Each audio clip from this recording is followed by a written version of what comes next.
Assalamualaikum warahmatullahi wabarakatuh. Kita lanjutkan pembahasan tentang karir militer Soeharto. Jenderal Besar H.M. Soeharto telah menampaki perjalanan panjang di dalam karir militer dan politiknya.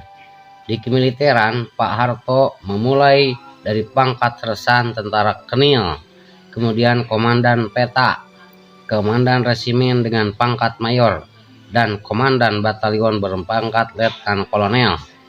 Beliau juga pernah menjadi pengawal Panglima Besar Sudirman. Soeharto diangkat menjadi anggota TNI pada tanggal 5 Oktober 1945. Saat menjadi anggota TNI, Soeharto diberikan tugas memimpin pasukan untuk melawan aksi-aksi militer Belanda yang berusaha untuk kembali menjajah Indonesia. Pada tanggal 1 Maret 1949, nama Soeharto semakin dikenal oleh banyak orang karena ia berperan penting dalam serangan untuk menguasai kota Yogyakarta. Kesuksesannya dalam menguasai Yogyakarta tidak bisa lepas dari peran dan perjuangan masyarakat Indonesia dalam melawan pihak Belanda. Soeharto berhasil menjadi seorang tentara dengan pangkat Brigadir Jenderal dan memimpin Komando Mandala yang bertugas untuk merebut kembali Irian Barat. Untuk selanjutnya, Soeharto mendapatkan kenaikan pangkat setelah selesai menjalankan tugas di Irian Barat dan kembali dari Indonesia Timur. Pangkat yang diperoleh Soeharto adalah Mayor Jenderal, dan oleh Jenderal Ahana Sution ia ditarik ke markas besar ABRI Angkatan Bersenjata Republik Indonesia. Bukan hanya itu, pada tahun 1962 Soeharto juga mendapatkan kenaikan pangkat menjadi Panglima Komando Cadangan Strategis Angkatan Darat atau disebut Kostrat. Kemudian terjadilah pada tahun 1965, yaitu dengan terjadinya gerakan G30 SPKI.